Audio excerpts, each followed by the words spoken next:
Maybe this will help. Will this help you? Don't forget the maybe, baby. Don't forget the maybe, baby. All I'm saying is we need to get the studio. It's showtime. Welcome to another episode of Maybe This Will Help.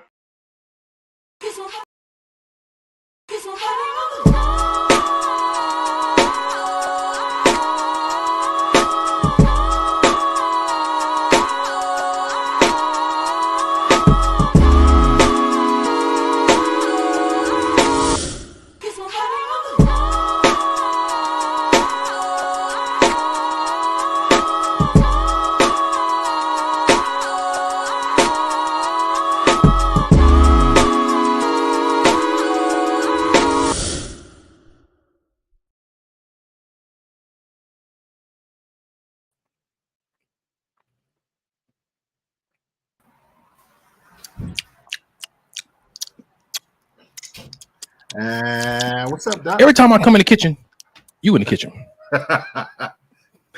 That's pretty good. What's popping, Doc? What up, man?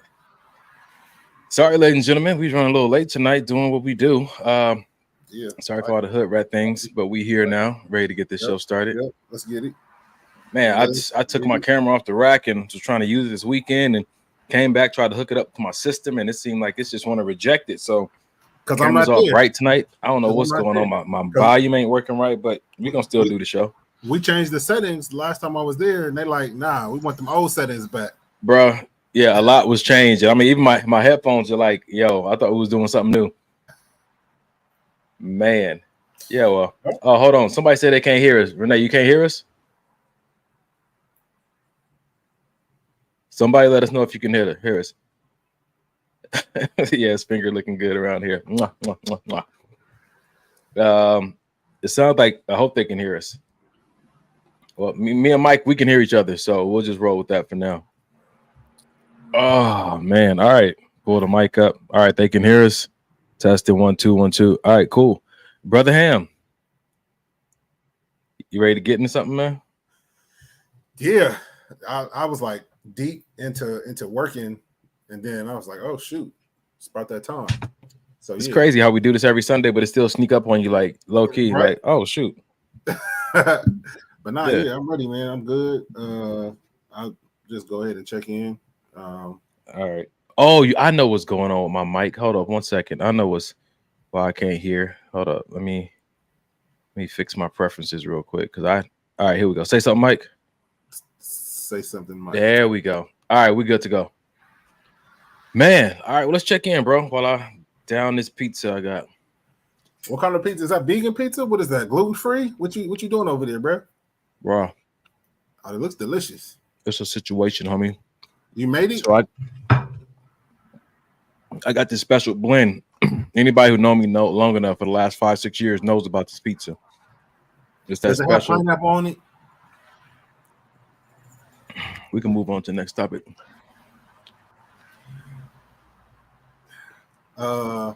You ain't a real hood nigga if you don't like pineapples on your pizza, homie.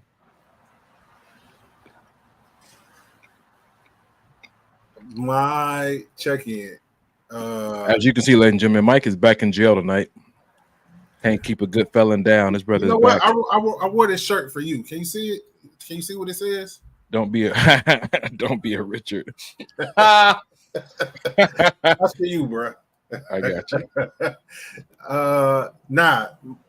My week was it was cool. Just building. You know, I feel like that's my word for this year. Is just building. You know what I mean? That's my personal life. That's my business life. That's, you know, across the board. Sometimes building looks like tearing down. You know what I mean? Because sometimes, you know, I gotta tear it. I want to knock this wall down so I can build XYZ. I may have to gut this whole room and tear it up and mess it up in order for me to build something beautiful. So, you know what I mean? The ups, the downs, the highs, the lows, the good times, the bad times. I just feel like I'm in a building and rebuilding season in my life, man. So I'm grateful and appreciative for it all, though. honestly. It's showing me a lot about myself. It's showing me a lot about the people that I surround myself with. And, I'm just keeping my eyes open and my ears open and my heart open and just trying to allow God to move me like a chess piece around this life board. Man, don't nothing reveal the people around you more than you making like new moves, new big moves. Sometimes, and I don't think it reveals their heart intention. I think it reveals who can go with you and who can't. And it's that's funny you say that because it's no love lost. No, you just where I gotta go, you can't go. And I'm not making the rules in my life no more. I'm allowing God to do that. So if he say you can't go, sorry, you can't go. Not saying that you can't be here when I get back. I would love if you are, but if you're not, I still gotta go where I gotta go right now. If I love you as my friend and you going somewhere where you don't need me, my first thought shouldn't be to be upset. Yeah. Agreed. So does that mean that if I do have to step away and you get upset, does that mean that I should question then how authentic was your friendship? How authentic was this relationship if now you getting upset because I'm telling you, I believe I'm hearing from God and God is telling me to go left. I wouldn't say question the friendship if they get upset. For me, it's like, how long does that upsetting last? Because I think that, at first it can be a little hard and shocking, but I want to give you a week or two to kind of just sit with him, like, all right, this my nigga, this is what he has to do, this is what God called him to do. Let me see how I can show support. If that thing is prolonged, and and people start talking trash behind your back, then that's a different situation. I get it. All right. What's your check-in? Luscious Locks? Thinking speaking of wow. It took you a minute. Wow. Looking like Rick speaking Fox. Of major, just should I swing him on them? Should I? Last time I said don't swing it. Don't. I still meant that. I still meant that you shouldn't. But speaking of big changes, the lady that I'm with, she decided that she was ready to do I don't know what that means. You'll be all right. So the lady that I'm with decided the lady that you're with currently, like mom's is at the house and this the lady. I don't know how I'm gonna check in. This nigga just won't be quiet. He in a cell by himself all day, so he, I'm sorry, man. My bad. I forgot. You don't get to talk to nobody all day. Go ahead. Interrupt me again. I apologize.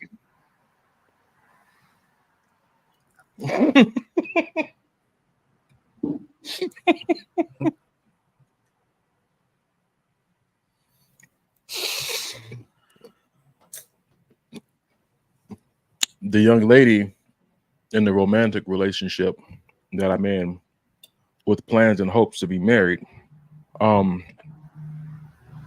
we've been keeping it private for a while and decided it was time for go public on Instagram or social media. I guess that's a thing now you got to prepare for. You really do. It's interesting to me, man, because I could, you know me, Mike, I don't really care too much about that, but I care about her, so I got to care about that to a certain extent. It's wise. I don't have to. I get to, I get to care about things she cares about. So, that was part of my check-in this week. I'm not saying much else about it. If you in the know, then you in the know. And I think that's the best way to move forward for me right now, as we are still solidifying our foundation and things. So that was a big part of my week. Mike, you know what you know offline, because that's where it belongs. So you smiling really hard, you're just telling everything. I'm trying to not, but your biggest supporter over here is full blown cheering. Right, literally. Hey man. Yeah, I think that's big. Move at your own damn pace. It don't matter what anybody else say. It don't matter what anybody else think. It don't matter what anybody else know. Whether it's me, whether it's your mama, whether it's the person you with, parents. At the end of the day, the relationship is between you, the person you with, and God. And at the end of the day, that's really the only people that have to be in the know about what's going on. And if people decide to express more than that to the public, that's their decision. But it's not nothing that you should feel like you have to do. And I'm not saying you right now. I'm starting a podcast basically. That's not nothing that anybody should feel like they're pressed to do. Yeah. Because I need the validation from social media to say, "Oh, we're so happy for you. We're so proud of you." Nah, if you want to express your love, and if you don't. Facts. I think it's important for us to remember, you know what I'm saying, in this situation that everybody ain't gonna everybody doesn't need to go down this path with you. I think it's best said that way. That's good. And I think that, you know, for me, I got to give God an account, you know what I'm saying, for everything I do in this life. And when you're in a partnership, you know what I'm saying, you answer to God, you answer your partner about the things that you're doing, right? And if everybody online and family and everything around you is solid and good because they've been updated, but the neglect has been in the home, then what have you really accomplished besides set yourself up to have to give them a whole different message in a few months? I've definitely been there. People ask, like, you know, all the time they in relationship, they ask like, oh man, what happened? Like it was going so good. Well, I was giving y'all the attention I needed to be giving my person. I was updating y'all when I should have been updating my person. Y'all knew more about what I was going through than my person, right? I was steadily telling you guys about a foundation that I was still supposed to be building with my person, you know. And so I think that, you know, for me and, you know, me and mine is God's pace.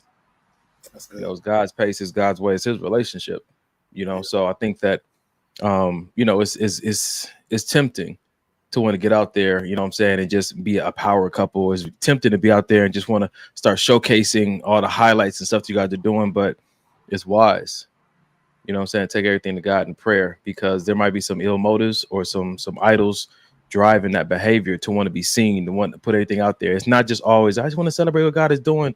Like sometimes it's more deeply rooted than that, and you need to, you know, check in with God, be like, all right, what's the plan here? Because you didn't give it to us for us to flex. You gave it to us to produce fruit. There's impact and kingdom work to be done, right? It's not just to show off and showcase. And I think that you keep that as the main thing, then you start to understand why your moves need to be the moves, why your moves need to move the way they move. Yeah. Besides that, man, it's been a good week. What are you about to say, bro? No, I just said agreed. That was it. How many? Let me ask you this: how many slices of pizza? All of them. Tonight? All of them. Like the tacos. All of them. Because you notice we didn't get that invite because we only had a certain amount of shells this week. We only had about 40 shells, so we couldn't really invite you to the house for tacos this past week. But I think we're gonna re-up and get about 80 shells. That way you can have your. Yeah, I'm past the invite, bro. I'm just gonna pop up. I'm pulling up. All right. If that's how y'all feel about it, I'm just pulling up. Well, then we just gonna throw the tacos over the fence. You just like a pigeon. Just come get the tacos. Okay, they that good. I would go over the fence to get them. But rest of your week was good though, bro. Yeah, man. We had a company picnic or a team picnic this week at Candid, man. That was fun, man. It's been a while since I had a good water balloon fight with some kids, homie. I got in the jumper. I was in the jumper, homie. I was in the bouncing, homie. Kids nervous look on their face because all 240 was bouncing them kids all the way to the ceiling. They was like, yo, I ain't never been this high before. Hold on. That's pretty good. Oh, man, it was a good time. Water balloon fight. We had raffles, homie. We raffled off like a 50-inch screen TV. I think a 40-something inch TV. That's dope. Man, I don't know, 3-liter bottle of Grey Goose. All kind of alcohol. I mean, the raffle was fire, homie. It was so good. People came out and participated. It was good, man. Even an exec showed up and they was like, wow, I know y'all had it like that. Yeah, our team is low key, no, high key, like a family. Like not just in the same, like, oh, I feel like a family. Like, no, we really function with each other as a family, and it's pretty cool. I got a chance to talk to one of my good friends. Her she watches the show. I'm gonna invite her on as a guest at some point. So she's young, like I think she's like 10 or 11. She wants to be OBGYN and a lawyer and start her own podcast. So I was sitting down talking with her this weekend. And she said I like giving advice around like relationships and stuff. She watches the show. She knows the jingle and everything. So I told her I'm gonna give her some questions, and her birthday's coming up in October. So I said, talk to your mom about getting you set up with your mic and your lights and stuff, and get on there and giving people advice. We were just talking about it. So I'm gonna give you some questions so you can start warming up, because when your birthday hit and you get your equipment, you need to be ready to roll. So you start prepping now. So yeah, that's man. Good, man. That's dope. Bro. Damn. We shot in the rock real soon. That's what's up. All right. Well, ladies and gentlemen, that video we keep telling y'all about, I think we're at, good Lord. No, it 223,000. Man, yeah. At this point, it has to be something that God is doing, man, because I don't know. I'm just leaving. I'm gonna leave it be, man. I'm gonna leave it be and let it do its thing. Yeah. As for tonight, Mike, talk to the people for a little bit. I need to grab a few videos from Facebook because we was running a little bit behind. I don't got nothing to say to these people. Mike, talk to the people, bro. I don't even know half these people. Wow. What do you mean? Wow. Ladies and gentlemen, just give me 1 second to get the rest of these videos together. Mike I'm actually gonna start. You have anything on here right now I can use? Because I start without you. Yeah, I do actually. Hold on, let me delete these from last week. And then I'll let you know what was left. What about that? You ain't ready for him. Nah, we did that one. You can't cure them. We did feminine men, and we had a good time last week, bro. We did a lot of things. Yeah, we did. All right, so I left one up there. Oh, it's a video. I was talking about the regular joints. Oh, those? Yeah. Did we do all those? I don't remember. Oh, yeah, we did fix your vision. Yeah, you can do that one. Call me back and tell me, and I'm gonna grab this other video. All right. Marry someone who calls you back after an argument just to remind you that no matter how difficult things they are not going to leave you. Again, marry someone who calls you back after an argument just to remind you that no matter how difficult things they are not going to leave you. Calling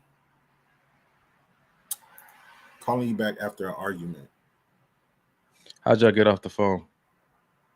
Yeah, because I feel like I didn't mean to hang up on you like that. Yeah, because I get the sentiment. I get, you know what I mean, kind of trying to clear the air and kind of smooth things over.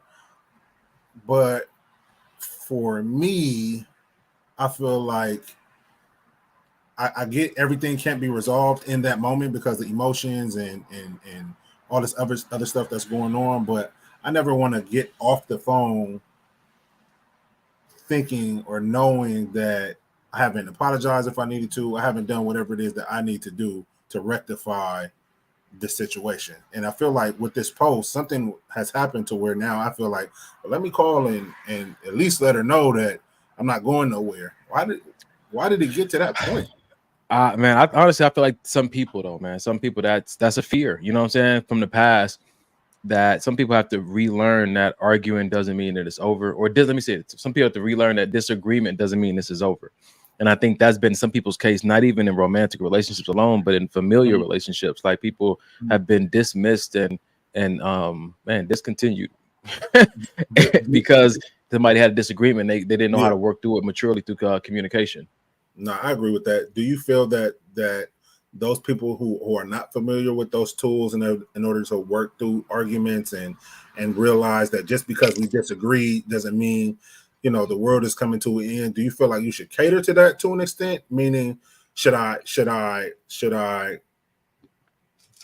do those affirmations and call back and reaffirm and don't worry, I'm not going? Do you feel like those type of things should be catered to, or do you feel like it's a look, I done told you I wasn't going nowhere, I'm not going nowhere, relax? I want to ask you a question before I answer that. Okay. Are you arguing with or speaking passionately to anyone that you're just dating, or is that reserved for relationships? Do you put that kind of emotional energy into someone you're just dating? No. I would say no for myself. Is it because that if we get to such a disagreement in a dating phase, that's evidence that I need to stop dating you? What are we working through? If we're not in a relationship, we're not partnered to any degree. What are we really working through? If you and I get to this big disagreement in the dating phase prior to being exclusively in dating or in a relationship, is that moment of huge disagreement, is that big moment of a definite disagreement the point in which you say, okay, you know, I'm good here?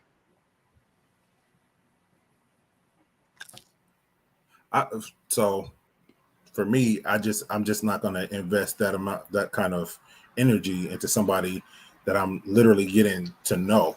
Like, this may just legit be your personality. This may legit be something that you disagree on, but I'm not going to go back and forth and all these emotions get involved over somebody that may not be here tomorrow or next week. That's what I'm saying, though. Sometimes we're like getting really passionate in these conversations with people because we want them to understand where we're coming from or see where we're coming from, so we can have some kind of agreement. What good is agreement if you're not even in a relationship with that person? Do you need agreement? Need it? No, you don't need it. I think people, like you said, I think people want it, and that's what they're looking for. And sometimes people, you know, will even go as far as to say, well, I need us for us to agree on at least this before we even move forward into anything serious.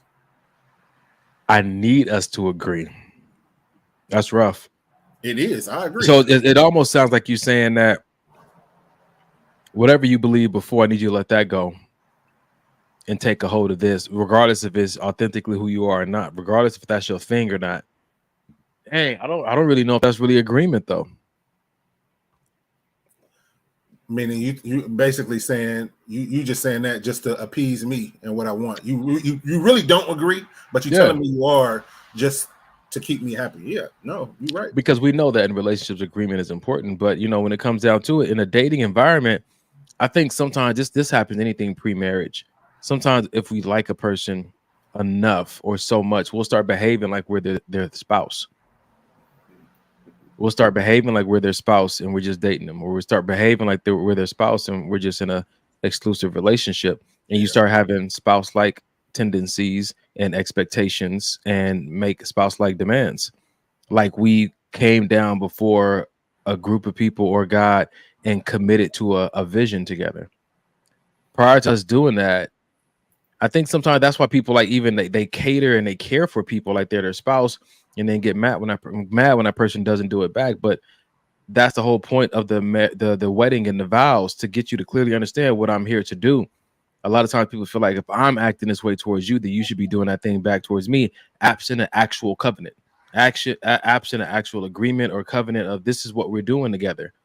People just want that reciprocation for that behavior. And I think that's where people get their feelings hurt, because they're doing these things like, it's almost like I keep showing up to this building every day, filing their paperwork, doing their numbers for them, and wonder why I'm not getting a paycheck. You didn't go through the actual process to get hired here, homie. You're volunteering. So whatever you do prior to marriage is volunteer work. Yeah. Whatever you do, you can, you know, you I won't go down a long list, but you paying for dinners and you know what I'm saying, you open it, like all that's volunteer work. You actually don't have the role yet. What is it called, Mike? What's the actual term so I can stop calling them volunteers? Intern. You're an intern. You don't really work here. But thank you. Unless you guys have communicated other terms. What other terms do you give an intern? Well, let's talk about monogamy. If we're not married, I don't gotta be monogamous. But people create these terms in relationship, in boyfriend girlfriend relationships, to say I'm gonna only talk to you, you're gonna only talk to me. That's a term they set up. God don't recognize that. This is true. So this is true. This is true. Domestic partnership. Is that marriage? In the eyes of state, yeah. In the eyes of state. These are tricky conversations that I think be good for half of people, because I've been there, bro. I've been trying to act like someone's husband in a dating arena, and it really messes up the environment, because it's not built to protect that level of vulnerability. It's not built to continually nourish you opening up in that way. Yeah, this woman said if it's notarized. Yes, we know, Pookie, but it ain't notarized by Jesus. You know what I'm saying? So Go for it. Go ahead. No, I'm trying to figure out, like, so where does the adjustment need to be made in the dating environment? Going back to our original question, I ain't arguing with you. You mad? Big mad. I'm not arguing with you and we dating. We've just reached the point we can't agree. And so for us, like that's a part of the learning curve of dating, though. Like we always say, we're just gathering when we're dating, we're just gathering data. So if we're gathering this data, that means okay, we're not compatible. Next. It ain't nothing to argue about. It's really nothing to even get mad about. Portia said, what's wrong with being in that type of partner if you're in a relationship and not married? I don't think there's anything wrong with it at all. What type of partner? If you're that type of partner that does all the catering, the husband stuff or the wife stuff in a relationship. I'm assuming that's what she's saying. I don't think there's anything wrong with it. I think that if you're doing it, then understand. I think the idea that I'm talking about is understand reciprocation, understand what's due to you, understand what's covered and not covered, understand that person's what's not their responsibility. Right. Because you're doing all this and there's no vow that they're going to do anything in return. There's no understanding that that's even going to be appreciated. So you really can't get mad if it's not. That's what I'm saying. I don't think there's anything wrong with it. I'm just saying, you just check your heart and check your mind to make sure you can self-sustain that behavior. Because in the marriage situation, people have this vow that they both look to and say, hey, this is what you promised. And this is just an accountability to what you promised me. Absent that promise, then. And I think where that gets tricky, Portia, sometimes is, for instance, I'm taking on those roles of a husband and I'm just in this boyfriend-girlfriend relationship and she's not taking on the duties of a wife. Now I'm left feeling like unappreciated and I'm just doing all of this for nothing. And then those feelings of resentment trying to start to form because I'm trying to fill a role for a position that I was technically never even asked to fulfill. Like we're dating or we're in a boyfriend-girlfriend relationship. Nobody asked you to be this woman's husband. And you're asking her to join you in that space. Right. Which is unfair. Honestly. If you just got husband tendencies and that's just how you roll, then roll like that. Coupled with the understanding that she's not obligated to be the wife or play the wife role to any degree. Nope. Just because you decide you want to play the husband role. Yep. That's true. Portia said, what if it's promised without the vows? Then we have to come to understand what's the difference between a promise and a vow.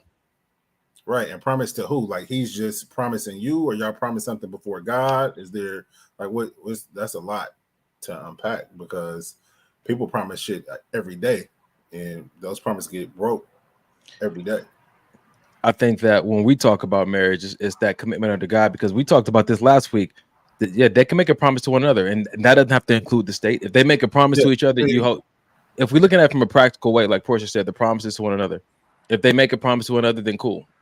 Because honestly, all the wedding is a public display of what we did privately, right? So I'm looking at that. A promise is a promise. Say if you're making these vows and you're making it formal, then okay. What's wrong? I kind of it's not necessarily a devil's advocate, but I kind of want to throw something in there, and this is how I kind of view marriage. When I go up to the altar and I say my vows and I'm making my promises are not to her. My promises are to God. Yes, sir. So just because I make a promise to her, to me, that doesn't nullify the bond. What solidifies the bond is the promise I make to God that I'm going to do for her. Does that's really solidify the bond? I think that making a vow to God or bringing that union under God, you get his protection. It's almost like you move into the hood, right? Yeah. And that hood is ran by the mafia, right? And so you're under their protection. Yeah. You know what I'm saying? You come underneath their protection. So anything happen, they'll cover you. You know what I'm saying? If you make a promise to that person, that's you and them, then you guys are responsible for all the protection and all the provision. I like that. And for you know, me, but when personally, I don't want to have to be solely responsible for my entire family. I need one ass for all guys. So supernatural. I need some supernatural assistance. Hey, listen. Listen. So what did Pookie say? Yeah, I was about to say, what Pookie say? I think a problem also arises when both make this commitment to one another and then one person changes without communication, which will lead to other issues. Some who commit on this level discuss marriage as the next step, and this isn't applicable to all. That's true, because everybody, every couple, every great couple don't even want to be married. Man, every time you see the term without communication, like, yeah, you headed for trouble. No matter what you do, like without communication, I'm not saying it is definitely headed towards trouble, because the other person can be super understanding and rely on what you've already said to them. Some people are just easy to get along with. Some people are not, you know, they don't get riled up that easily, right? But it in many cases does open a door, you know what I'm saying, for other issues to arise. Communicate. I told my friend that communication is key, you know, and we all know that. I got a video I'm about to put up next week. But if it's so key and everybody knows it, why don't people do it? Some people don't know how to properly. Lack of education. I learned this term, conversational dominance. And it's somebody who dominates the conversation and with their will, their desires, their wants, and they don't really, you know, care about what the other person is. And some people are long-winded, you know, and I think that we forget that it takes a lot of energy to listen and speak. And so if you're long-winded, by the time you finish talking, that person might be out of energy. Oh shoot, we lost Mike. Oh, he was talking about me. Wow. Wow. Nigga, keep that same energy. We keep that same energy. Portia says sometimes a promise to one another is a vow under God to be one another's helpmate and backbone. If we go back to this whole idea of putting that relationship under God's covering, thing about it is that there's promises. God has made promises as well. Mm-hmm. You know, me and Mike talked about this last week. Like, you know, you don't really commit to that person. You're committing to the commitment. And the commitment that you're committing to is attached to a promise from God. Men, love your wife like Christ loved the church. Right? You know, men, you know what I'm saying? Make sure you're doing right by your wife, because that could hinder your prayers. You know, because when you're kingdom married, there's certain things and benefits and perks and blessings, you know, and favor that comes within that. The Bible says, and this is under God's covering. I don't know about your covering with your vow with your person, but as far as God is concerned, he that finds a wife finds a good thing and receives favor from the Lord. That's why I'm making my promise over there, because can't nobody else promise me that. Can't nobody else give me that. Even if you and I make a promise to each other, neither one of us can promise each other a supernatural favor concerning this thing. Right? Yeah. But if I bring this relationship under God's covering, then there's a certain way he wants me to conduct myself as well. Yeah. Yeah. What is going on, Reggie? His brother said, my auntie has a special friend for 20 years. I think we all need to talk to. Listen, some people at a certain age, they just don't want to be bothered with marriage no more. Dang. Like, I've done that. I've been married twice, 3 times, 4 times. I don't want to do that now. I just want to hang out. I got a guy that I like. He like me, but I don't want to do the whole marriage thing. It's too difficult for some people. And then some people, go ahead. I always push back when people say marriage is difficult. I do too. Because marriage is not innately difficult. Nope. Just like people say motorcycles are dangerous. Motorcycles are not dangerous. Mm-hmm. It is the person operating the vehicle or the person in the marriage. Like they always say, is user error. Yeah. This program works fine. This bike works fine. Marriage is just really a template for you to use to create something. Whatever is created from it is dependent on the 2 people in it. Yeah. I think that and all people were kind of saying the same thing about relationships. And one thing that I learned recently about relationships is that when you get in a relationship, you don't automatically become the potter of that person's clay. You know how the Bible says that he's the potter and we're the clay. Mm-hmm. He's molding us into who we need to be. Just because you got into a relationship with somebody doesn't mean that you are now their guru. You're the person who's supposed to mold and guide and tell them what corrections they need to make and who they need to become and how they need to do life. That's not your role just because you got into a relationship with some person. I think oftentimes people get into a relationship and they start praying to God, asking God to change and do all these things to this person that he was already working on for his glory. And all of a sudden he should shift what he's doing for your happiness. Yeah. One thing I've learned is that when you get into a relationship, the goal then, no matter what you see, if you believe God brought you two together, is say, God, you brought this to me. Show me how I should be in this space, versus trying to make everything or change or pray everything to be in a way that I like it. Don't try to fix them. Keep your prayers focused on you. God, what are you changing in me? What are you showing me right now? What adjustments do I need to make? Because I believe you brought this to me. And if you brought it to me, it's what I needed. So why am I praying for you to change what I need to something that I want? I hear you. No, I do. I hear you and I agree. I still think that it's okay to bring your concerns with your relationship to God. No, I'm not talking about concerns. I'm talking about demands. Like, God, you see how he talks to me. Make him talk to me like this. Yeah. You know what I'm saying? God, you see how she is when I come home. Like, make her more like this. Understand, like, make her see what I've been praying for, what I've been talking to you about, and make her, like, wait a minute. Yeah. Like, God brought you exactly. If you believe God brought it to you, it's exactly what you need. So before you go that route, say, God, what am I missing here? How could this potentially be developing me in a way that I need to be going, as you've been working on me since before I even met this woman, right? We quick to pray about our partner, bro. Pray about yourself. God is the work he's been doing on that person. He's gonna keep doing it through you, but you don't take his role in that. And a lot of these things that we praying for God to remove from our partners are actually making you a better person. It's helping you with your patience. It's helping you with the way you talk to people. You know what I mean? So all this stuff that we complaining about our partners and this and that. Sometimes I feel like you got to look at the silver lining in a lot of these situations, because granted, she popped off at the mouth all the time when we were in a relationship, but like I said, that's helped me work on my patience. That's helped me work on my response. That's helped me work on, you know what I mean, maybe even listening. Maybe she popped off because I really wasn't listening. I was just waiting. I was waiting to just pop back. You know what I'm saying? So it's interesting, man, when you find yourself in a relationship with someone, and I've been in plenty of them before, where they believe that God brought y'all together so that you can get everything your heart desired. And you're like, well, what about them? It's two hearts here. So this is just supposed to be your dream come true. 100%.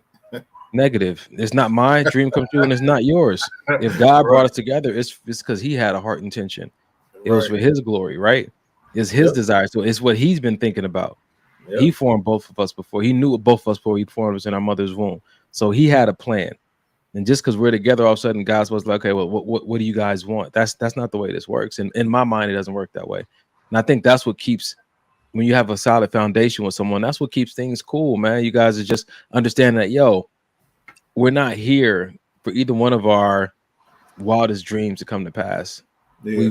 We've laid the things at the altar, and we're trusting God to do exceedingly abundantly above what we could ask or think.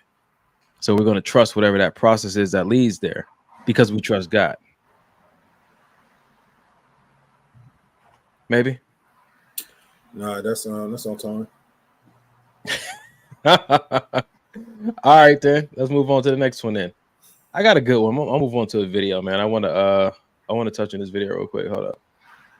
I think it's going to be a good conversation. The number one way a man bonds with a woman is when a woman is receptive of what a man wants to provide. Generally speaking, women are not all that good at receiving from men these days. Perhaps their expectations are too high. Well, he owed it to me anyway. Or maybe they're too low. Maybe she doesn't feel worthy or deserving. Or the culture has taught her to need nothing from men. I can do it myself. What kinds of things does he want you to receive? His gifts, his leadership, his opinions, his protection, his provision, his compliments, and his lovemaking. And here's the thing. By receiving generously what a man wants to provide, it's the very thing that causes him to bond to you. The number one way. Where you at, bro? I don't like it. Talk to me. I don't like it. I feel like it just sounds so one-sided, and it sounds it because for me, I want to ask you what it is that you need and then provide those things. Not this is what I want you to have, so I'm gonna give you this and you take this and accept that. What if you suck at that? Then I'm gonna work on it and I'm gonna get better at it. What if you can't get better? That's no such thing. Okay, straight up. Seriously, I'm being for real. Like, if this is something I know my woman needs from me, and it's something that I suck at, for instance, if I'm not romantic at all, you know what I mean, and this is something that she really loves. She loves a romantic man, and I know this is an area I'm lacking in. I'm gonna find a way to fix that shit. If she wants a man that can cook, I don't cook. I can't cook fucking rice. I'm gonna figure out a way. I'm gonna take these classes. I'm gonna make it happen for the better. So she's more comfortable in a relationship. But what I'm not going to do is, these are my views, these are my opinions, accept these. That way I'll feel better. Here's what I'm hearing though, because what I'm listening to that video, I'm hearing her kind of allude to the fact that a man who wants to be in a relationship has ideas of what he wants to do for a woman when he gets in that relationship. Yeah, there's things that a man wants to do, right? Things that he wants to perform, you know, like she said, from love making to gift giving, right? There's I can't wait to get my boo. I'm gonna give her this shoulder massage. I'm gonna show up to her job with these flowers, and you know what I'm saying, I'm gonna take her. I've been waiting to I'm going to Poconos. I haven't gone yet because I'm gonna do it with my girl. You get in a relationship and find out she don't want none of that. She wants different things. Do those desires go away? The desires from the man, like, yeah, those ideas and fantasies of what he wanted to play out.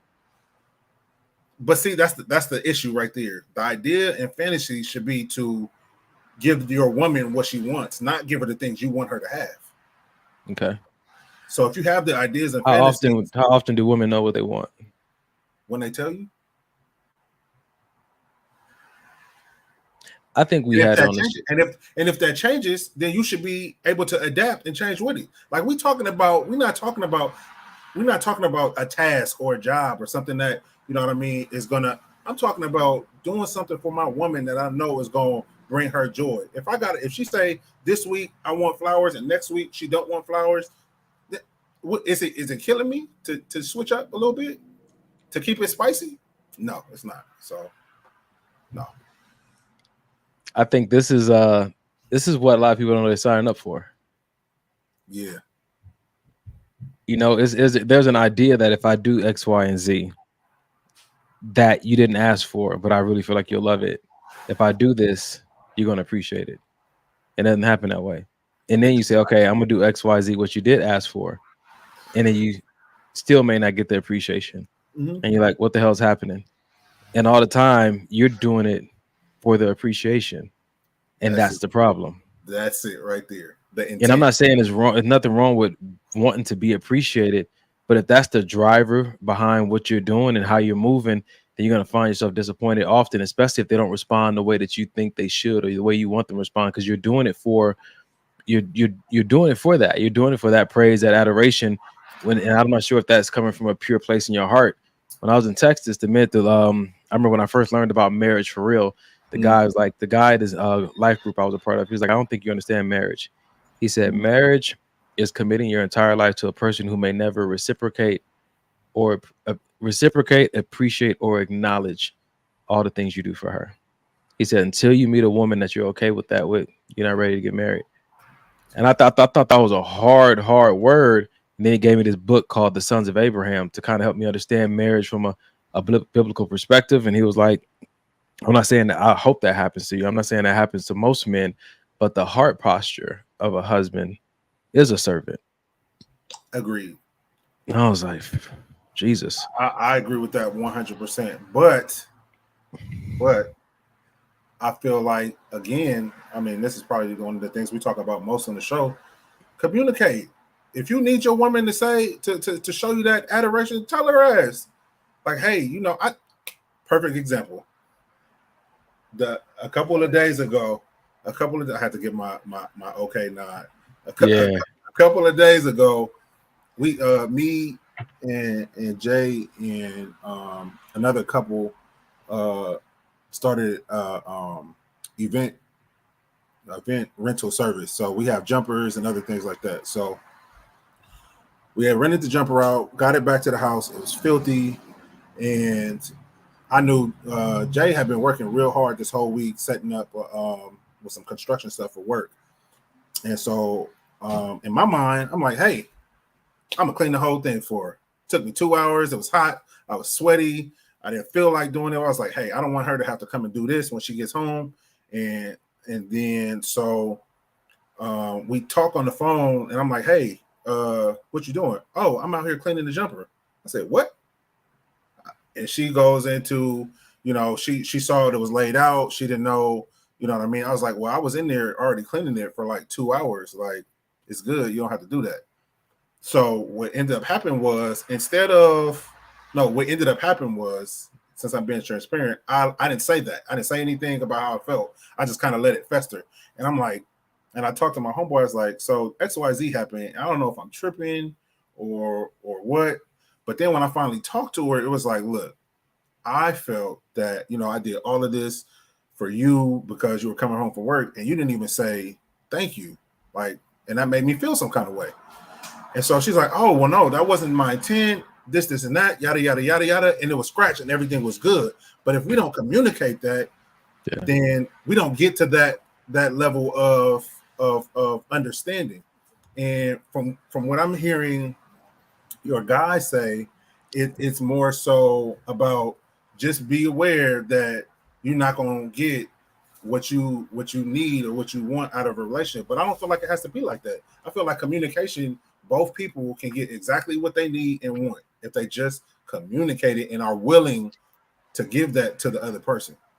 I think that the key thing that I took from what he said was that there may come a time where that is not flowing that way for whatever reason, under spiritual attack, under physical attack. Like if your drive for showing up every day is the appreciation, then you might have some hard days. I agree with that. If that's the drive and the only reason you doing this is so you can get the attaboy and the pat on the back, then I agree with that. Yeah, because then you're gonna, okay, well, I'm leaving now because you don't appreciate me like you used to. It's been a week, bro. She didn't say thank you for 1 week because she's dealing with some other stuff. Just relax, man. But even in that, communication still needs to be had. Yeah, even in that, she's been going through something for the week. Well, have we talked about that? Do I even know she's going through anything? Have you came up and said, hey, babe, I noticed you off a little bit. Like, is everything okay? Or is it, I don't know if there's anything wrong with you and you just not, you just make, you know what I'm saying? I think it goes back to what you're still supposed to communicate. It's tough to like, and I want to talk about what Monique said here. She said, seriously though, there are red flags when people don't appreciate what a person does for them. Why marry someone like that and suffer through it? I'll say this: one, people may not show appreciation in the way that you verify appreciation. I've learned that many a time that people are like, oh man, I did this and that. Like they may not say thank you, but they may make your favorite meal as just like, oh, that's how I show appreciation. So make sure that you know how they show appreciation so you don't miss it. And two, why marry someone like that and suffer through it? I think that most of the suffering comes back to what Mike said. Most of the suffering happens because you just won't communicate how you feel about what they're doing. I think that's the suffering part. Now there is some other suffering where you communicate and the person's just oblivious or they're just dismissive, and that hurts, you know what I'm saying? You may have to do some counseling or whatnot, but I think that you walk into it sober-minded, knowing that this is not the place where my wildest dreams are supposed to come true. Can they? Yes. Yeah. But if I make it a place where they're supposed to come true, it's a lot of pressure I'm putting on the other person, and that's how it becomes one-sided. Because what if you and the other person have totally different dreams come true, right? And then it's almost like, well, you're not fulfilling what I thought this would be. Well, you're not fulfilling what I thought this would be. And so now we're at a standoff. And then we find sign pieces, you know what I'm saying, to help us make it through these dry periods in our marriage, when let's communicate and have a different understanding before we even get married of why are we doing this? What is the purpose of us getting married? I feel like you hit the key on the head when you said before we even get married, let's have this conversation. Because it's a lot more difficult to do the work, and I'm not saying work in a negative space, but to do the work of marriage when you're when the issue has arisen and you're already in the marriage. If we talk about certain things and bring up certain topics, even in the engaged phase where, okay, we know we're both headed to this point. If we bring up these things in counseling and not try to make ourselves look good in marriage counseling and not try to, hold back from the counselor and not trying to hold and hide stuff from our person, then we really talk about these hard things like, oh, I'm addicted to porn. Like, I feel like you should know that, or whatever the case may be, or I have an issue with women talking to other women, or the woman says, hey, I'm bad with my finances. All these things need to come up before you actually get in the situation, so we can say, hey, okay, well, how can we start working on fixing these things before we get there? Straight up. I want to ask this question though, because Monique put it out there and I don't know how I feel about it. She said each individual has a responsibility to appreciate each other. Is appreciation a responsibility? That responsibility word stuck me. Like, Monique, holla at us. Let us know. Let it give before I, try to conclude just based on one sentence. Give me a little more background behind that. Yeah. Adina said, I wish I had these niggas prior to my marriage. It may not have ended. And I think this is real. I think people's, people's pregame to relationships could use some work. And I think that's why we have this relationship podcast, just exposing areas of conversation that need to have and showing people how, if it's not had, what are some of the potential pitfalls that you may not be ready to deal with.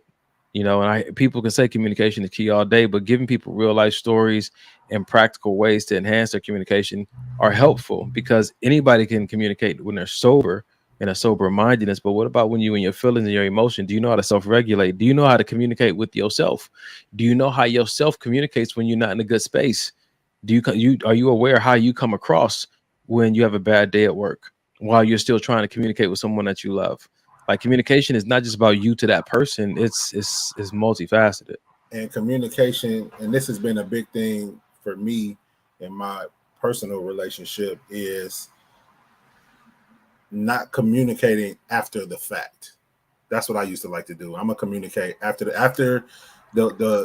issue, the situation has happened. Now I want to communicate. Well, nigga, you could have spared yourself. We could have spared her the relationship if we would have just came out with these things and been straightforward instead. Or you got caught with something, or got caught doing something, or got caught saying this. Now you want to communicate all of the, well, nigga, shit. Now not only do we have to deal with this, but now we gotta wonder why you not we just learn how to, and I said learn because I had to learn how to communicate and still learning how to communicate effectively, and to the point to almost a fault. Like, you got to almost tell each other, communicate everything. Tell me when I'm saying too much. Tell me to slow down. Like, okay, that's enough. I don't need to know all that. Mm-hmm. It's interesting though, because some people feel like that's doing too much, and that's not a healthy relationship. But whatever the relationship that you're in, you won't know. I don't think you really will know the needs of that relationship until the both of you get in there and feel the heat and see what you both sweat. Yeah. I don't think you're really gonna know what it's going to require until you're in the moment. I heard a fireman once said about the people on the 9/11 flight. He said everybody puffing bad on the ground about what they would have done if somebody tried to hijack their plane. He said everybody thinks they bad until they feel the heat of the fire. Yep. And all those things you would have done change, because that heat feels different in person than it does in your imagination. And I think that when you're in counseling and you're having these conversations and whatnot, it's a good pregame. But in the heat of that moment, once you've actually started to lean on that person for some things, and now you rely on them, and you've opened up and you share deep secrets, and you've created a need for them in a healthy way, and they have a bad day and they're not there the way you need them to be, how you gonna act when you got rid of everybody else who would hold you down like that to really prioritize this person, and they're not available? How you gonna act then? And especially when you come from a place of not letting people get as close as this person did, and now you really need them to show up, and they're not showing up the way you need them to show up. That could be real rough. Sheesh. Oof. Communication, man. That's in romantic relationships, friendships, all of it. Yeah, I was about to say the same thing. That's just all around, man. I like what Portia said. Portia said, no, it's not. That sounds like ego energy. If we do things from a genuine space, you're not looking for validation for what you do for someone. Just my opinion. Did Monique get back on here? She didn't get back on here about the responsibility piece. It's all good. Aurora, what's poppin'? Look at you saying names correctly. Yeah, you know, when I'm tired, I have a great pronunciation. Isn't that right, Michael D. Daniel? Relax. All right, so let's. Yo, I thought this one was funny. I don't know what this one is, but okay, no, let's do this one first. Think about it, ladies. You don't want us to care. You want us to be emotionally invested. You want us to feel the way that you feel about the shit you feel about. And we are not capable of that shit. Stop asking us to do shit we're not capable of. You gotta understand, ladies, we do care about you. You're all that we do care about. But you don't want us to care. You want us to be emotionally invested, and we can't be emotionally invested. Imagine if we were emotionally invested and doers. If that was the case, you couldn't tell me you don't like Tiffany at your job unless you want me to get rid of that bitch. Tiffany is one long lunch away from not bothering my baby ever fucking again. You think we don't know where to hide bodies? Fuck Tiffany. Bruh. That was good. Man, before we dive into that, I told Aurora, I give her a shout out. I saw her in CBS. Like, she's like, "Yo, you from the Maybe This Will Help the podcast show?" Nah, she's like, "You the I don't know your name, but Mike is on that show. I know you." You alive? You alive? Yo, she told me she had to be with the kids doing some great work with this generation last week, so she couldn't make it. But she's here this week, like she said she would. Shout out to you. Oh, thank you. Yeah. Let us know what you're doing with them kids. We like to during halftime shout out some people who are either have small businesses or just making a good impact on this generation. So let us know what you're up to, and you know we got a lot of people on here. We never know, might be able to find you some partners in that thing that you're doing. Thanks. Oh man. Yeah, so is it impossible for us to be emotionally invested? I don't feel like it's impossible. I feel like we'd rather not. Like, I know situations, for instance, she come home and she's telling me about work. I've actually told her, don't tell me about these motherfuckers no more, because I'm gonna get upset. I don't know if maybe it's not impossible for you. I think that I don't have the emotional capacity of a woman. And I'm speaking very general here.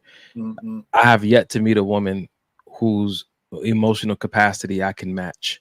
So when it comes down to investing emotionally, I have a few things that I can invest in emotionally, but I tap out real quick. But why does it have to? Why does it have to be a matching thing? I don't think that women are looking for us to match. I think they're just looking for to show me a little bit of emotional investment. You don't got to match me.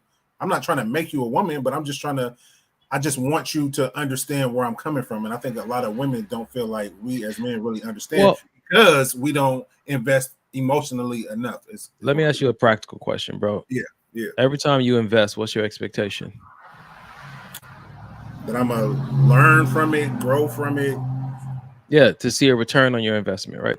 Yeah. I don't know if the same idea is there for emotional investments. What is the return on my emotional investment? If I emotionally invest here, you connected with her on an emotional level, which clearly they don't feel like we can do. So that's your return. So let's use the example, Tiffany from work.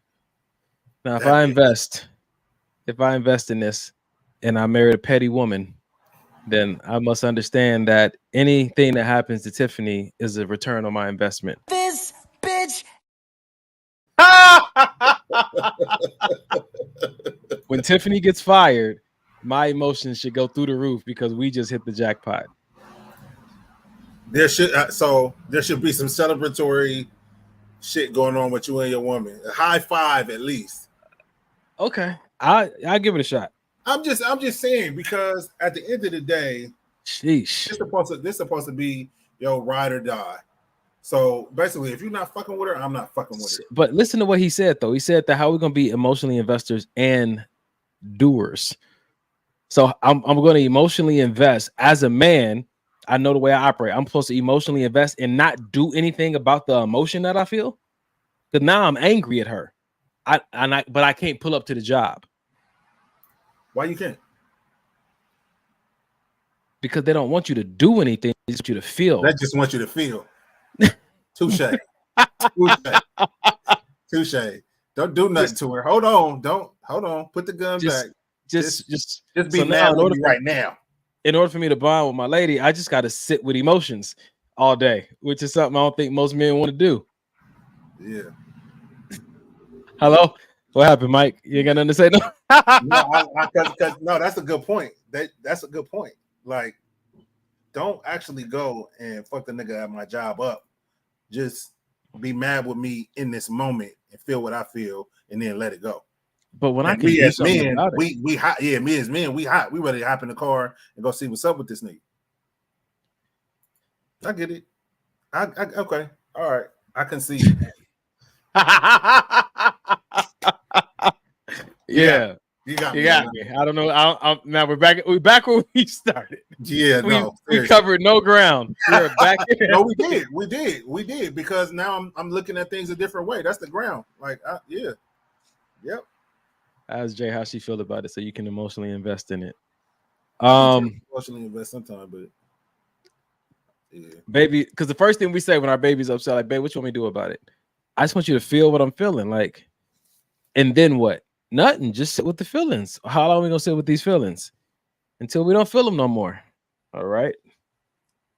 I could just go break this nigga's legs and we both feel better though. That's what you saying. Yeah, man. I get it. Oh, hold on. Aurora, shout out back. She says she runs the child care program to help with kids at church. Good stuff. Can you send us some information? Maybe this will help. Podcast at Gmail.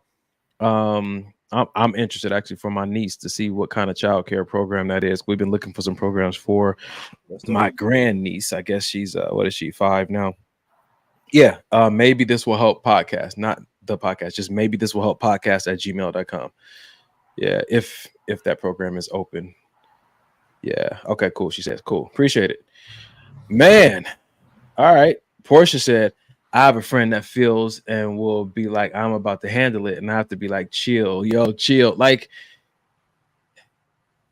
yeah. Because as dudes, if we feel in the type of way, we both hopping in the car and we're going to go see about it. I'd be ready to pop parents. Homie, if they messing with my lady, like, Yep. What your boy say? Anybody can get it. Anybody can get it. You know what I'm saying? But you want me to sit with emotions about the thing? That's a skill set that maybe I can acquire. I don't know if it's going to help us bond. Or is that fueled by ego and machismo? That I got to do something about it. I got to defend what's mine on bloods, all of the shit. Is that just ego? Or I think that is, or can we actually what? Or can we actually sit with those emotions and actually be cool? I think there are men who like to sit with those emotions, who have that capacity and that desire. But I think there's other men out there like myself who are like, I want a peaceful environment. I don't want to harbor ill feelings about anything that I can fix. I don't really want to be upset. You and me and Mike, you already know that we have this thing where we don't really want to experience anger because it triggers another part of us that we're not really excited about. Yeah. You know what I'm saying? So as often as I can be in peace, that's the goal. Yeah. That's good. So then in that vein, your woman should be sensitive enough and be paying attention enough to know that side of you and not even bring it to you. So then should she deal with those emotions in silence? This is the pregame. If you know that your makeup is peace and joy, then you probably shouldn't be with a petty person. No matter how pretty she is. But why is it petty? Because she's really going through some bullshit at work and she wanted to come home and vent and talk to her man about it. It may make you upset because, of course, we don't want nobody mistreating our woman. But since she, like I said, should she then not say anything to you because she that is true. I wasn't pertaining to her being petty. I was saying, like, in general, a petty person is likely to attract and create drama. Agreed. So yeah, I'm not talking about the guy in the example. So no, I'm not saying that your woman should go through anything. I think that you should do whatever you can through therapy or through workshops to be able to understand emotions and partner with a person who happens to have a deeper emotional capacity than you. I think it's a skill set that you learn. This is where, you know, she said in the famous song, what's love got to do with it? Love is a great emotion, and for some people it's a great idea and goal to aspire to, but the skills that you learn really is what helps grow a marriage. It's what waters that garden.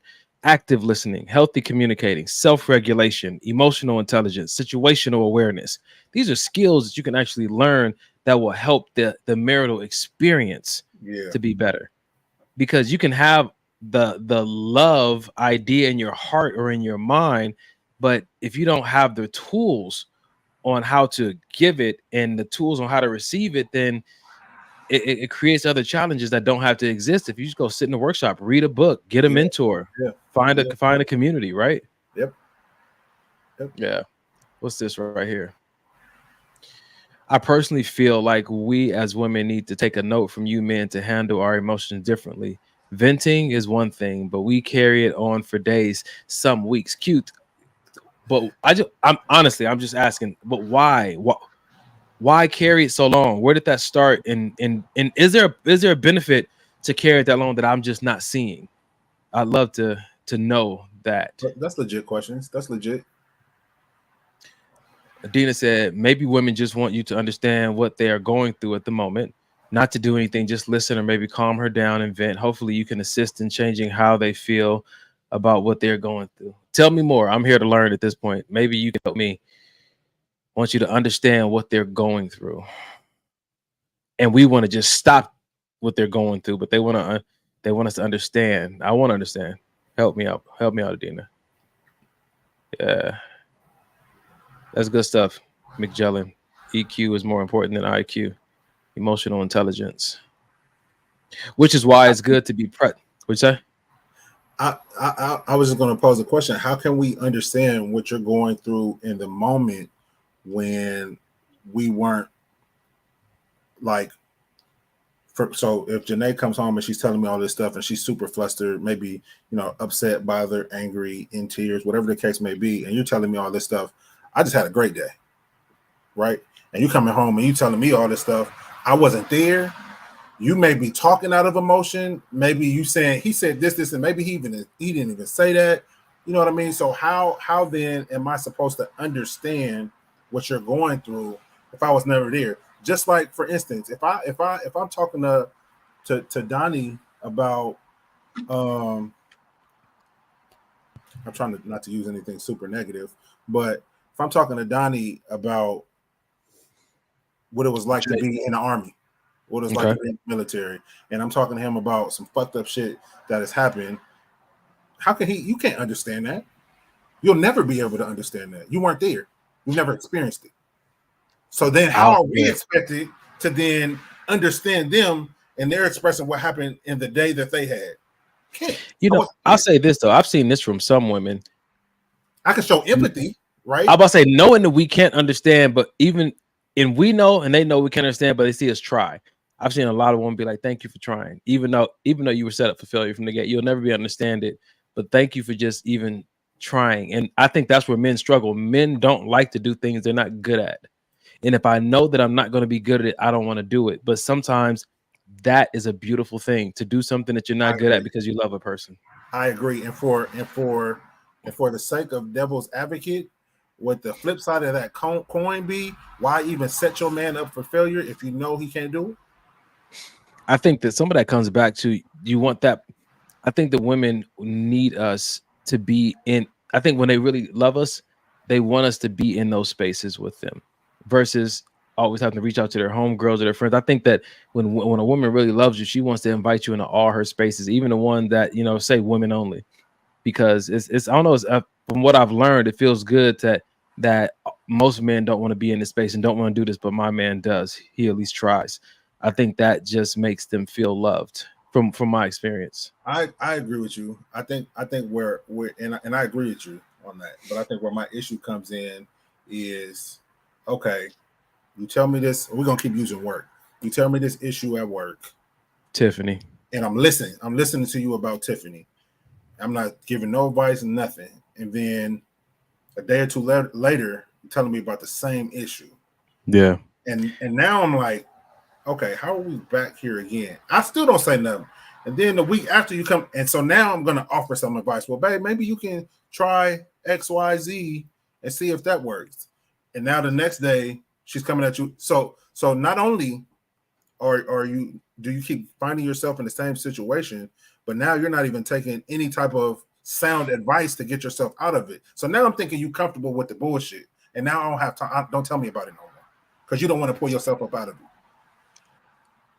You know, this goes back to daddy issues for me. Ooh, when I think about sitting in them and how long and how it may appear to people on the outside that I really wasn't trying to resolve it, but I had mixed emotions within myself, which is why I didn't want to make a move. And I didn't have resolution within myself on what I wanted to do, if I really wanted to hate this person or love this person. And I just took a moment right now to kind of relate to maybe what it is that she's going through at her job about Tiffany. Tiffany used to be a best friend, and things are different now. She has a hope that it can be reconciled, if she really want to break her legs. Like sometimes there's that turmoil going on the inside, and people on the outside who want to help you, they can't help you because I don't really know what I want to do about it yet. Isn't that the answer?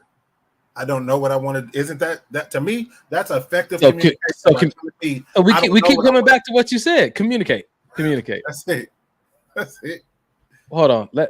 I got something I'm gonna put up here. What did she say? Shh. Going back to Q, she said, we need resolve. We want to handle it in a way we want it handled, and when that doesn't happen, we internalize it. What do you internalize? How does that make you feel when it doesn't happen the way, or it's not handled the way you want it to? I'm pretty, there seems like there's more to the rest of that story. We need resolve. So some type of resolve needs to happen, but you don't want us to do the resolving. You want to do the resolving on your own. You want to tell us about it, but you want to be able to resolve it. And then when you can't resolve it, then you internalize that unresolved situation. And I think that in the midst of all this, you're being asked to communicate clearly what you're thinking when someone is more lean into their feelings. It's not so much about what I'm thinking, it's about what I'm feeling. And that's why I like what Portia said here. She said, you better listen to her and do some reflective listening. If you do that, at least you're showing her that you're present. It's not about understanding, it's about listening. And I think that's a key thing for men, for us to understand that sometimes the work that we want to do is really just sitting there with them in that emotion. Mm-hmm. And I don't think we understand how much that helps. I think that we see things as projects, like, cool, I'm about to resolve this in the material world, in your actual work world. But then in my doing that, I still miss this emotional opportunity to resolve this here, or even to be a partner as you self-resolve. Mm-hmm. And I think that is a bonding opportunity that my eyes are being open to because it was never my situation. It was always hers. And she invited me in and didn't invite me in to say, I am the captain now. No, I agree with that. I agree with that. But I guess my question is,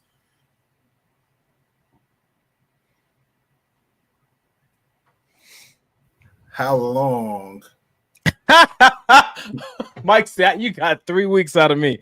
This goes back to what we said. What's your emotional capacity? No, right. And I'm just saying, man, you coming home crying it's been a month and a half and you still crying about the situation. Like, what do we need to do at this point? Like, we can't just keep bringing this home because now it's affecting the household. It's affecting. I was exactly about to ask you that. Is it because now somebody who doesn't live here is creating an environment here?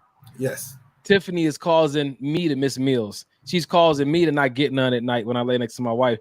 I'm missing out on my kiss goodbye. No, it's not even an I. It's a we. She's fucking your head up too. Because now you walking around upset at home when we supposed to be. This is supposed to be our sanctuary, our place of peace. And now because you stuck on what Tiffany doing at work, now you got an attitude with the kid. You short with the kids. You don't want to. I try to hug you. And now you feeling the kind of way. I'm feeling the kind of way. The kid feeling the kind of way. Now it's like the whole household is fucked up because we can't come to a resolve with this. So a month, 2 months go down the line, I'm supposed to still just be, we finna fix this shit. Hey, Low key, McJellin. Listen, behind her back, me and God having a conversation about Tiffany. Like, listen, God, if you got rid of her, I ain't gonna tell nobody. It's like, yo, low key though, like these are not extreme situations. These things happen. I've seen it with my female friends and women I've dated, that they let this situation at work destroy their whole world. And I remember one girl told me, and we were dating. And I was having a hard time understanding, why are you still in this space with this person? And she said, sometimes I just need you to tell me, or just say to me, yeah, that does suck. Like, that's all you need me to say is that does suck? Yeah, just say that, oh man, that does suck. I'm good for you that. don't have to do anything else. I said, yeah. And as easy as that was for me to do, it was very challenging because I'm wired to fix and do things the way I think is best. But how do you show up to a team event and your partner's like, this is all I need you to do? And you're like, yo, but I could do so much more, but I need you to self-control and just tell me, oh, just sit with me and rub my back and say, man, that does suck. That's rough. Portia said, do nothing, Mike. Just listen and maybe have a conversation. If there's no resolve, leave work at the door. Mike is like, but what happens after 3-4 weeks? Yeah, like because it's easy to tell somebody to leave work at the door, but that's not real life. Because I take shit home. I'm the king of don't take work home, but shit happens throughout my day, and it's hard. Sometimes it's difficult not to take stuff home. But she'll come home and say, "What's wrong with you?" Nothing. But you know what I mean. It's just. Yeah.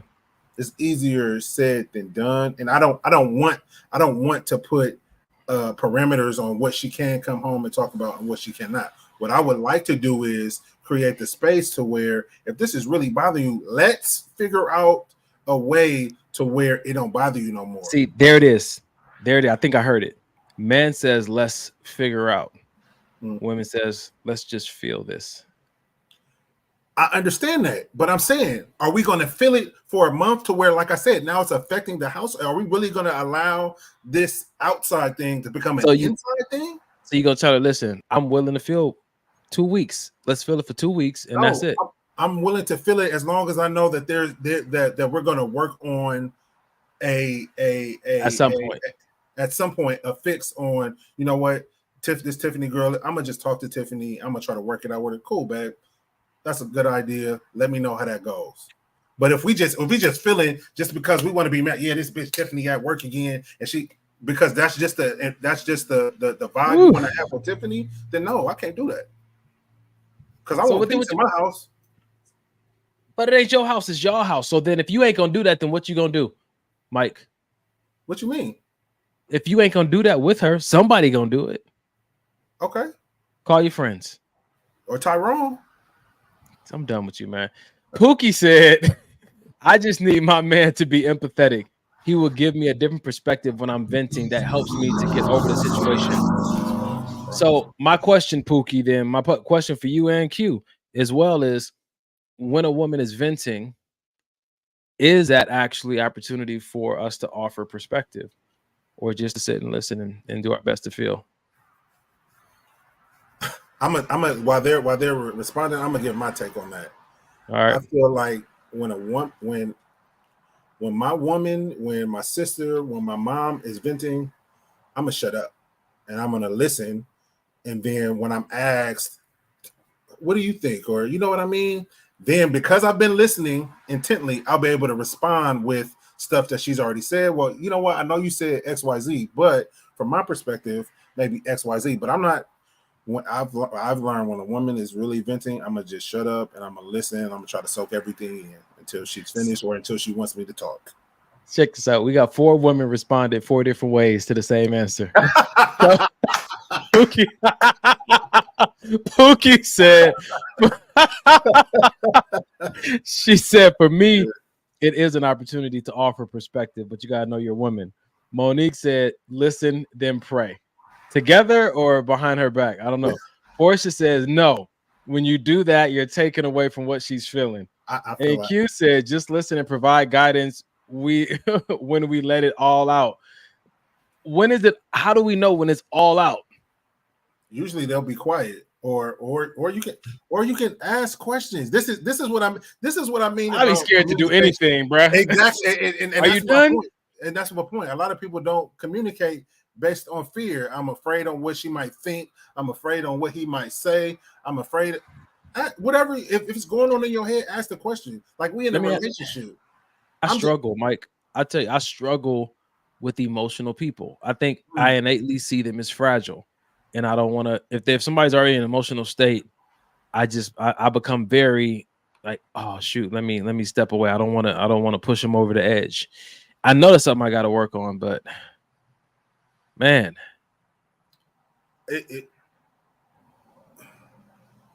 do you struggle with? I know what you said, but I'm going to ask you another question.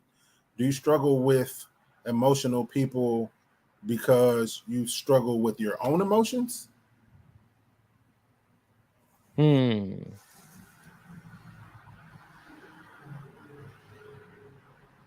Why do I struggle with emotional people? Let me define emotional people. People who I would say emotional, and I have to give this a definition of it. People struggle to self-regulate emotionally. I struggle dealing with them because I just see them as on the edge. I think it may have something to do with my history working with mental health, suicide, depression. I've seen people. I've seen somebody have an issue with a job, and it leads them down a very dark rabbit hole. So I become very gentle with them because I know that that could be the last straw.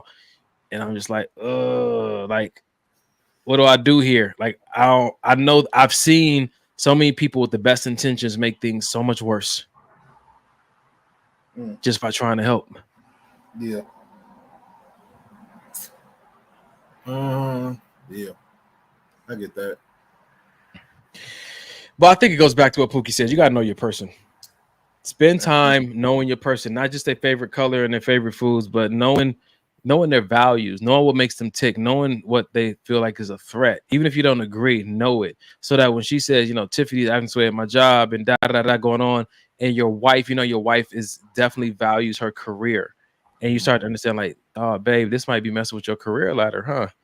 Like, yeah, that's what I'm saying. Like, you might be able to, if you know your person, you might be able to verbalize in your soberness what they can't verbalize in their emotions. Yeah. And you can speak it for her. Like, oh, babe, I know we had a 6-year plan at this place to get you promoted to VP. And, her causing that kind of rift within y'all team, it's kind of interrupting our place. Like, that's what I'm saying. Like, you're not saying it, but yeah, you feeling it and I'm saying it. Right. So I'm bonding with you, you know what I'm saying, in this moment. Like, yeah, so what we gonna do? Hey, first of all, let's focus on you. You know what I'm saying? You in this place and these feelings, but remember your vision. You know what I'm saying? So when you're ready to come out of this emotion, let's talk about how we can keep this on path, because Tiffany ain't gonna stop what we doing. Like, in my mind, I'm trying to create a scenario. That's it. That's it. You said that's it. That's funny. Yeah, man. Sheesh. I'm like, man, for real. I learned something in this conversation, bro. It's good. Let's see what Tracy said. Tracy said, for me, I don't always vent for resolution. I just want to be heard and understood. It feels instantly better to get it out, and my man is concerned and listening to me. So here, and I agree with that, and I feel like that is good. But I think what we're so drunk. 100%. No, 100%. 100%. I think I have a question, or would like some better understanding on with this, is because I've heard this from several women before. I just want to be heard and understood. Me hearing you and understanding and don't do shit about your situation, because the person that the aught is with still don't understand and still don't hear you. I feel like take it to, I'm not saying don't tell me, tell them, but I'm just saying, would it help if you took it to that person so they could hear you and understand you? And if they can't, even still coming to tell me, I get just saying it out loud and venting helps, but is it really going to help the situation that we have an issue with by telling me? Because I can't do nothing about it. I can, but you don't want me to because we don't got the bail money right now. I think we both have to. Violence is the key, bro. I don't know what to tell you. Violence is the answer sometimes. I think I think the first idea is do we agree on what the problem is? Because I may see Tiffany as the problem, and even though you may have called her the problem, maybe that's not the actual problem for you. I heard this one guy say that women love through how they feel, men love through how they think. And so if a woman's emotions are being heightened or being attacked, then maybe there's a different problem that she sees versus what I see. Mm-hmm. You know, I'm thinking about it and she's feeling about it. Mm-hmm. And I think that, you know, as a man, like you said, if we have the capacity anywhere within us to dive more into what are the feelings floating around here. And like I said before, like usually people feel heightened emotions when something that they care about or value is being threatened. And so in that moment, babe, what kind of threat do you think this is? Like, what is it attacking that you care about? You know what I'm saying to you? Because that might be where most of her energy is going to. I think that that's great. I also think it's very interesting that the question that I asked was, what do you get out of telling me instead of going to that person? I see all of these answers, but nobody has really answered the question. I'll confront them after I tell you. That's cool. I'd have to say this is my ex-partner. I get that. But if I can't come to my guy for that love, then what's the point? I still haven't gotten the answer to my question. What's the benefit of telling you versus telling that person? Wanting me to hear and understand, as opposed to that part. Like, is it like I'm trying to get to what is the feeling and the emotion behind now, you know, that I know, and like, so maybe I think what Monique said is right here. She says, one is having my back. Just now that you know, now you're wrong in the situation. What if I believe you're wrong? You're telling me one thing that happened. So that's what Jackie said. And I feel like that you're wrong in that situation. My honesty is, am I supposed to say then, no, babe, I think you fucked up in this situation. You siding with Tiffany? Well, then go marry Tiffany then. So where are we at then? Jackie says, I see it. You got to know your person, because Jackie says, she said, when I vent to my husband, I want him to tell me where I'm wrong. Women want different things, man. They want it. What did Q say? I'm putting her comment back up just because she said it.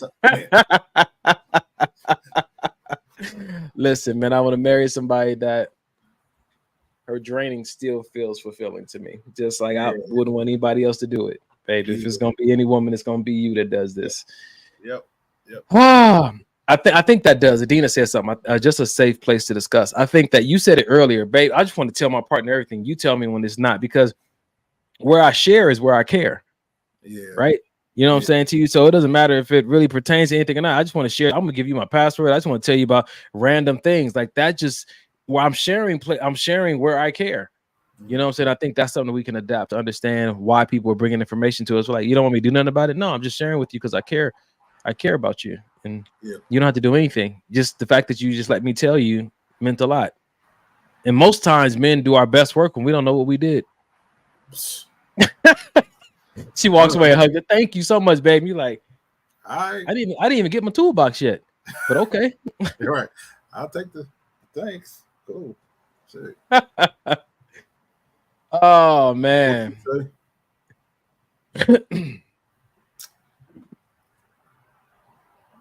She said, we know that men most think with a level head, and we need to be guided. And if we're wrong, you need to say that. When? Not in that moment, I don't think. So that's why I or just like, or know your person. Q, that sounds great. But I've been in the position, and he said, you're tripping. I said, how? He broke it down and asked, how does this affect your journey? It doesn't. So why do you care? And I feel like, again, that goes back to knowing your person, because if he would have said you tripping to somebody else, that may have went to, World War II over at the house. Or here come the specifics, but you got to say that with love. Like, here, listen, don't put avocado on. And I feel like that's why at this point, I feel like that's why a lot of men just like, really? What? For real? They did that just now. Stop telling our secrets. Oh, sorry. But I'm just saying, it becomes fake because there's all these parameters on how you should interact. Man, this is why you share the way you share, and I respond the way I respond. Yeah, it's gonna be got you. Yeah, the ambulance going by. I think this is why I told you I struggle with people who struggle to self-manage their emotions, because it's almost like there's no right way to engage without making things worse. But I know there is, but I don't have the capacity to be that for everybody. I do have it for my person because it takes practice and it takes studying and it takes observing, active listening, all that. Yeah. Yeah. Just listen. Portia, I'm gonna take your advice, and if it don't work. So I've done that. And just listen, and then they finished, and it's you don't have nothing to say. What? I mean, I do. Here's the best advice we got all night. Look, make me forget about Tiffany. I'm going to work with a smile on my face. If that's the case, then we're not even talking about talking no more. We're talking about a whole nother. Hello. Go ahead, tell me. Put your arms up there while you tell me. Okay. And then she walked in and she had the nerve to tell somebody, whoa. What? You're right. Keep talking. Like, you okay? Like Jody said, you're gonna get in there and clean them tacos. I mean, cook them tacos now, though, ain't you? Listen, Mama said get him a coach. She don't want no coach. She wants you. I want my baby to listen to me. I want to put him in a situation he can't fix so he could just feel with me. That's the setup. This is not even in his wheelhouse. And now all he could do is just sit there and just feel with me. Oh man. All right, man. Let's put another video up because this topic right here was good. Good Lord. What is this? Oh, bruh. You ready for this one? No, not the way you notice that some women don't understand how men can have friendships without knowing basic knowledge about each other. So I'm explaining to you how. For example, me and my homeboy, we were all chilling at my friend's house, right? We're having a big get together. And one of my friends said something about his birthday. So I asked, hold up, when is your birthday? And he goes, it's tomorrow. I told him happy birthday and he said, thank you. Then his girlfriend looks at me and she goes, wait, hold up. How are you his best friend and you don't know when his birthday is? Y'all have known each other for so long. How do you not know when his birthday is? Cause I'm not you. What? I'm not his girlfriend. I don't need to know his birthday. You gotta remember his birthday because you gotta remember the day, get him a gift, and put some thought into it. Me and him been passing the same $20 back and forth for 8 years. That's low maintenance, and that's why it works. Men aren't friends with each other based off of knowing every single little thing about each other and every little secret. We're friends because for the past 8 years, we have both seen every dumb, embarrassing, and dangerous thing we've each done. And every time afterwards, when we were at our lowest, we looked at each other and it was like, same time next week, and we hung out again. That's how we did it. Now I get it. 2 women are friends and one of them forget the other birthday. Good Lord, watch out. They may never reconcile over some date that the other one wasn't even there for. But as long as me and him still like football, we gonna be all right. I've noticed that. Man, that honestly, that's pretty good because I feel like those. Mike, when's your birthday, bro? December. Listen, because I feel like those deep conversations and meaningful conversations, they'll come in time. We're not forcing that. We're not looking for it. We're not checking for it. Because if you my nigga and we're any type of real men that we say we are, we're gonna have those type of conversations anyway. You know what I mean? So I'm not like, oh, we not cool because we ain't never had no. They'll come. They'll come when they're supposed to. They'll come when they're supposed to come. Pause. Man, Mike hit me up for a birthday. Oh, happy birthday! And it's a week later. It's the same thank you I would have gave him if it was on the day of. Mm-hmm. It's like that's crazy. But it said that women be like, bro, she forgot my birthday. She didn't block her. Can you? And then that's one of the look. That's one of the things they want you to be emotional about with them. Like, can you believe she didn't believe? Can you believe? Yeah, I can believe it. People do that all the time. But to me, you have to be emotional with her. It's like, what? Nah, Mike, the line is, oh, that sucks.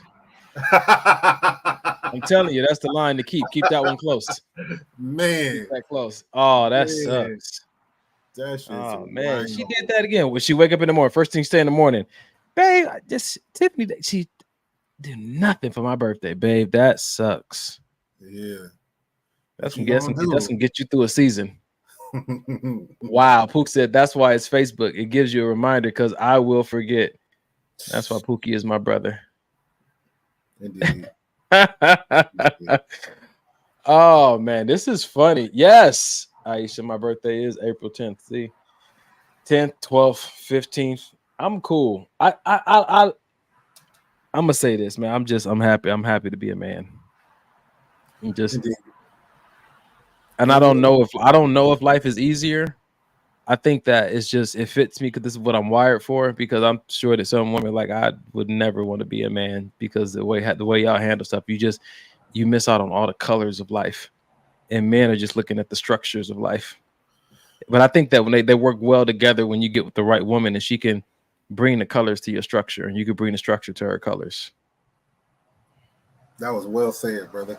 Amen. I'm not gonna even hold you. That was well said. Because I had some stuff in my mind, but it didn't sound like that. But that was good. That was good. I like it. I'm gonna go with that. Yeah. Oh man. Ladies and gentlemen, this has been another episode. Oh no. I feel like with that one, look, we good. That's a sound bite in itself. Hey, was that a minute and 43? We might have to make that into something. Nah, let's do one more. We got like, bro. I don't know if you want to do this one, bro. This right here. We're gonna do it. All right. What's something brutal your therapist pointed out to you, but in the most professional way? She said, "You continue to have a fear of abandonment because you consistently abandon yourself in order to persuade others that you are worthy of not being abandoned." What's something? Yep. Let's do that one next week. I'm not ready for that. I could push that out to next week, bro. But that one, please do. It was men, right? And it was a couple of guys, and they have a slightly different view on gender roles and things of that particular nature, right? And so they were we started talking about this idea of like helpmate. And I feel like sometimes when people say that word, at least in this context, they kind of reduce helpmate to like domestic duties. You feel me? And like, that's not what she does. So when she says helpmate, it's not like she sweeps floors. Right. It means that I feel like I have a vision that is so robust, it requires gifts other than mine. And so I recognize that those gifts are in her. And so she brings to the vision the things I can't bring to the vision. So she's helping me in that way, not just frying chicken. And I think, and I'm not, there's nothing against that at all, right? But I think helpmate can mean different things to different people. It was men. That's like the epitome of partnership.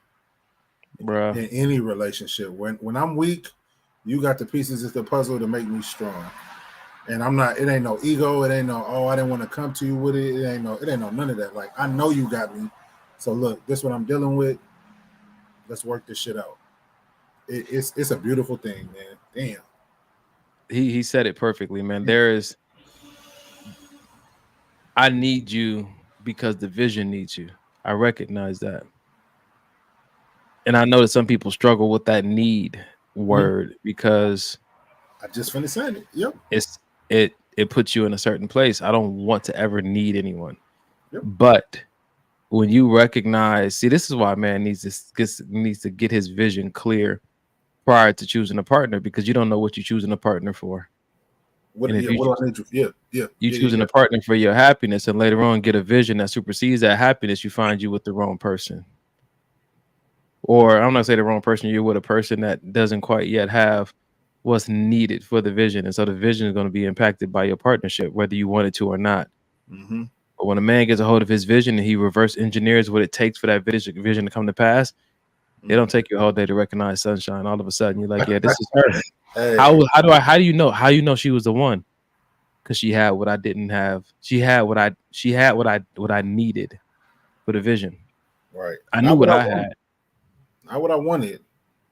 not the material bullshit, not the physical aspects, not the she made me laugh and the surface level stuff. She had something I legit needed it to bring out what I was put on earth to do.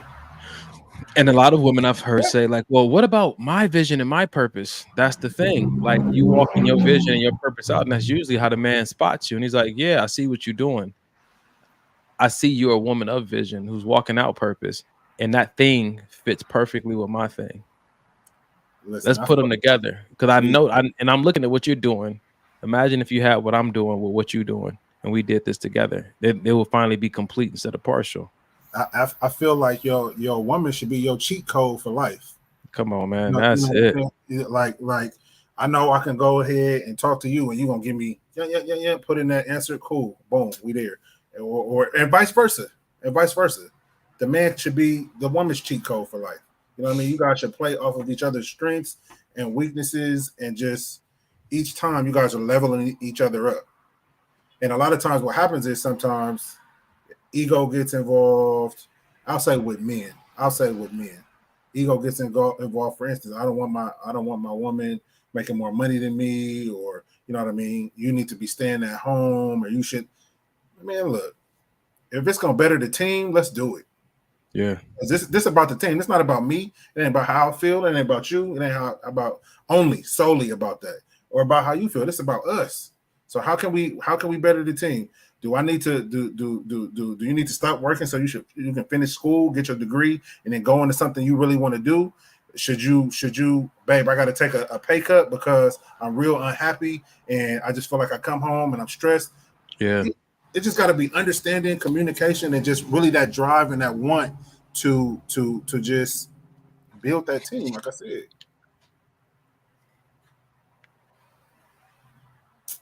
For me, it goes back to you can go ahead. I was gonna just say, when you realize that you legit got the cheat code, and sometimes for some of us we don't get it the first time or the second time, but when you realize you got the cheat code, it's different.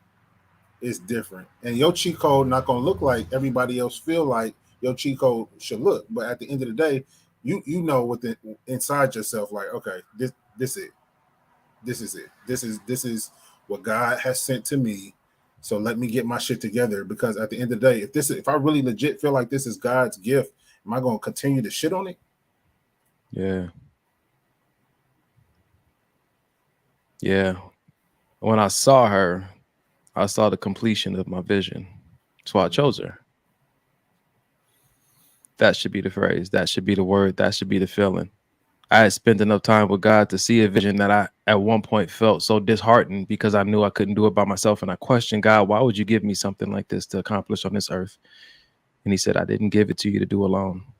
When you see her, you'll know. Boy. When you see her, you'll see the completion of the vision. And all you have to do is choose her and let it come to pass. That's it. Yep. Ladies and gentlemen, this has been another episode of the podcast. We like to leave this at the end of every episode. It's a hotline, 988. If you have a crisis, personal crisis you're going through, or something we said tonight triggered something inside of you, or you know somebody who's struggling, call this number, 988, or you can go online, 988, and go into the chat to get connected with someone who can get you connected to a not physical therapist, a psychiatrist, a therapist support group, something like that to help you work through those hard things. If you're trying to become a better communicator, better parent, whatever it is, that number can get you connected to the resources just for that. We're going to pray out and let God continue these conversations with us in private. Anything else you want to add, Mike? Yeah, just practice. Because for me, I had to practice communication because I wasn't the best communicator. I'm still not the best communicator, but I feel like I've gotten better. I feel like for some people it comes naturally. because they're just natural born communicators. Some people we have to work at. I was one of those that had to work. So just work at it, whether it be something starting with something small, just tell them about your day instead of just the usual. It was cool. Well, like legit talk. How was your day? What did you go through today that made you feel happy, sad? You know what I mean? And just these type of exercises will work wonders for not just your romantic relationship, but relationship with your homeboys, with your homegirls. You know what I mean? Because at the end of the day, you know what I mean? This is the person that you chose to be in this relationship with. So why not open up to your fullest capacity? Don't hold nothing back when you in these relationships. Don't save nothing for a rainy day. Don't have this contingency, because I was a king of contingency plans. If this don't work, I already know I got 2, 3. You know what I'm saying? That I could throw all that shit away. Ain't no contingency. It's gonna work. Period. Ain't no or. You know what I mean? And that's how you. That's how I feel like you should live life in all your relationships, man. Just with intention and with, you know what I mean. Just that sense of this is my choice, and I'm gonna honor that choice. Commit to the commitment. Yeah, man. In all relationships, especially your one with God. Yeah. Did you have anything else? Committing to the commitment is part of what brings the vision to pass, man. That's it. Yeah, man. So whenever you think about stepping out on your commitment that you know God has called you to, recognize that the outcome is going to be an incomplete vision. Always. That's what it's If always. that's not the outcome you want, then don't make that choice. Yeah. I see the niece on here. Jackie, what's popping? I see you in the family often on Facebook. I'm happy you got a chance to chime in tonight. And when you go ask him if you're his cheat code, hopefully he knows that you are. Facts. Tonight's show was good, man. We had a few people shout that out. It was a really good show tonight. I like the back and forth. We didn't go through a whole bunch of different topics. We kind of stuck with some stuff and it felt good. Thank you for everybody that participated. Yeah, that felt good. That felt good. All right, man. I'm gonna pray us out of here. All right. You got it, or you? What time is it? 9:50. We got 3. Yeah, go ahead. You got it. You got it. Father God, we thank you for this night. Man, regardless of the obstacles that tried to keep us from doing this show tonight, we thank you that we made it on and operated in a place of peace and joy. And we thank you that we learned something tonight. I know I learned something. We thank you for the seeds that were planted, for you to later water so that we can be developed further through these kind of conversations. We thank you for this podcast, that it exists and that it's able to help people, those angel donors that are coming through to help us stay online and contribute. Father God, we thank you that they are coming. In the meantime, help us to just be faithful to being transparent and vulnerable when we come on to do this podcast. We thank you for the maybe. Thank you for Carrie, who started this years ago. We thank you for Dub, and we thank you for Sean, who had their time as co-host, Father God, because all of us made this happen. And we thank you. That's all I got for tonight, God. We thank you. May we rest well and always be grateful for what you have done. May every person who's listening to this, Father God, spend some quiet time to get clarity on their vision. Show them as much as they need to see and help them understand its value and make choices that all lead them towards that place. Amen. We thank you, Father God, in Jesus' name. Amen. Amen. Amen. Amen. Amen. And amen. Amen. Until we see you. Are you going to the fair? Are you going to the fair? They got chili? Yep. Deep fried chili. Oh boy. Okay. I'll let you know. All right. We see y'all next week. 2 Chainz.